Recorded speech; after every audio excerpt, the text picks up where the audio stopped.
Alors, on vient de voir à travers l'exercice 5 que parfois pour déterminer la probabilité d'un événement, c'était plus facile de passer par le calcul de la probabilité de l'événement contraire. Et propriété importante qu'il faut bien que tu aies en tête, quand on fait la somme de P de A plus probabilité de l'événement contraire, eh bien ça fait 1. Donc on a une relation entre la probabilité de l'événement et la probabilité de l'événement contraire. Donc c'est ce qu'on va mettre en application dans l'exercice 6, une histoire d'enfant. Un jeune couple envisage d'avoir 3 enfants dans un avenir plus ou moins proche. Ils aimeraient avoir au moins un enfant de chaque sexe, donc au moins un garçon et une fille. On note à l'événement, 2 de leurs enfants sont de sexes différents. Première question, finir la construction de l'arbre ci-dessous, schématisant les issues possibles des sexes de leurs éventuels enfants. Alors, pour le premier enfant, fille, garçon. Donc, pour le deuxième, si on a eu une fille au premier, deux options. Soit on a de nouveau une fille, soit on a un garçon. Si on a eu un garçon en premier enfant, deux options. Soit on a une fille, soit on a un garçon. Et pour le troisième enfant, c'est pareil. Si on a eu une fille, on peut de nouveau avoir une fille ou bien un garçon. Garçon au deuxième enfant, eh bien fille ou garçon pour le troisième. Fille, garçon et à chaque fois fille, garçon. Ok, alors, donc pour les issues, qu'est-ce que ça donne? Donc sur 3 enfants, on peut avoir eu 3 filles. Donc ça peut donner fille, fille, fille. Ensuite, on peut avoir eu fille, fille, fille, garçon. Fille, fille, garçon. Ou bien on peut avoir eu fille, garçon, fille. Fille, garçon, fille. Ou bien ça peut donner fille, garçon, garçon. Ou bien garçon, fille, fille. Ou bien garçon, fille, garçon. Ou bien garçon, garçon, fille. Et enfin, garçon, garçon, garçon. Ok. Deuxième question, déterminer la probabilité de l'événement A, donc à savoir 2 de leurs enfants sont de sexes différents. Alors, au total, eh bien, on a 8 issues possibles.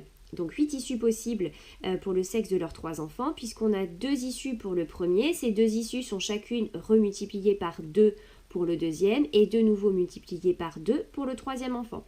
Donc on a ici 8 issues possibles. Donc pour le sexe de leurs 3 enfants éventuels, nous on veut 2 de leurs enfants sont de sexes différents, donc on va regarder les issues qui réalisent l'événement A.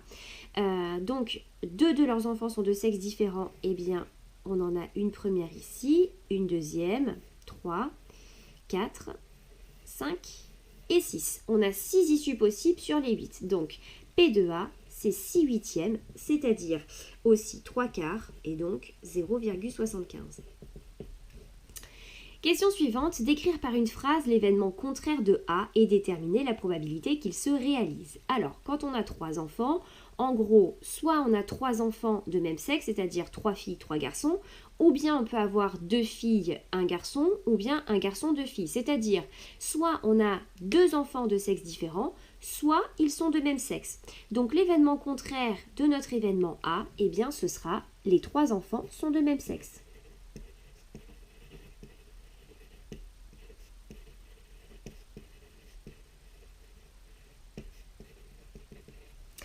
Et donc, P de A bar, on a vu donc dans la propriété que P de A plus P de A bar, ça fait 1. Je connais P de A, je cherche P de A bar. P de A bar, ce sera donc 1 moins P de A, c'est-à-dire 1 moins 0,75 et donc 0,25. Tu peux aussi ici retrouver cette probabilité en comptant ici les 2 issues. Tu vois, on a 2 issues qui réalisent l'événement A bar, donc 2 huitièmes, c'est-à-dire 1 quart, 0,25. Alors, question K, déterminer la probabilité de l'événement B. Ils ont 2 filles et un garçon. Alors, on a toujours 8 issues au total et on va regarder les issues qui réalisent l'événement B. Donc, 2 filles, un garçon. 2 filles, un garçon, on a une issue ici. 2 filles, un garçon, 2 issues. Et puis, 3 issues ici. Donc, 3 issues qui réalisent cet événement sur les 8 au total. 3 huitièmes qui fait aussi 0,375. Alors, on enchaîne. Un second couple souhaite avoir 5 enfants. Question 5. Déterminer la probabilité de l'événement A dans le cas où ils auraient 5 enfants. Et donc, on pourra commencer par déterminer P2 à bar.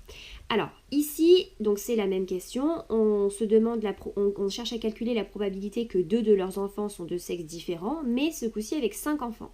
Alors, si on veut poursuivre l'arbre, eh bien, on va augmenter considérablement le nombre d'issues, puisque là, c'est pour 3 enfants. Donc, chaque issue du troisième va se repartager en 2. Donc, on va avoir 2 fois plus d'issues pour le quatrième enfant et encore 2 fois plus d'issues pour le cinquième. C'est-à-dire 2 puissance 5 qui fait 32. Donc on a 32 issues possibles au total. Donc c'est pour ça ici, pour être plus efficace, on peut commencer par déterminer P2 à bar qui sera bien plus simple à calculer. Et quand on aura P2 à bar, on pourra retrouver P2A. Alors, l'événement contraire ici, eh bien, c'est de nouveau les 5 enfants sont de même sexe, puisque quand on a 5 enfants, soit on a 5 filles, soit on a 5 garçons. Ou bien on peut avoir 4 filles, un garçon ou 4 garçons, une fille, 3 filles, 2 garçons, 2 filles, 3 garçons, ou 2 et 2. Bref, soit on a 2 enfants de sexe différents, soit ils sont tous du même sexe. Donc ici à bar, c'est encore les 5 enfants sont de même sexe. On a 2 issues qui réalisent cet événement, soit on a 5 filles, soit on a 5 garçons. Donc P2 à bar, c'est 2 sur les 32 issues possibles qu'on a quand on étudie le sexe de 5 enfants. Et donc P2A, on utilise la relation qui lie P2A et P2A bar. P2A, c'est 1 moins P2A bar, c'est-à-dire 1 moins 2 sur 32 et 1 moins 2 sur 32 qui fait 0,9375. Ensuite, un troisième couple souhaite coûte que coûte avoir au moins un garçon et une fille. Après 3 essais, ils ont 3 garçons. Ils font donc un quatrième enfant. Question 6, déterminer la probabilité de l'événement C, leur quatrième enfant est une fille. Bon, quand on a 3 enfants et que donc on étudie la probabilité d'avoir une fille pour l'enfant suivant, pour quand on a un enfant, soit on a une fille, soit on a un garçon. Donc 50% de chance d'avoir une fille, 50% de chance d'avoir un garçon. Donc ici, P2C, 1,5. Question 7, que pensez-vous de la raison qui a poussé ce couple à avoir un quatrième enfant? Donc là, ce couple, ils ont voulu tenter de faire un quatrième enfant puisqu'ils avaient 3 garçons et qu'ils auraient bien aimé avoir une fille. Bon, il faut se poser la question, pourquoi est-ce qu'on fait des enfants? Est-ce qu'on fait des enfants pour fonder une famille ou est-ce qu'on fait des enfants parce qu'on veut particulièrement 3 garçons ou parce qu'on veut particulièrement une fille? Donc là, c'est propre à chacun, mais il faut quand même se questionner sérieusement avant de se lancer dans la conception d'un enfant. Et c'est terminé pour cet exercice.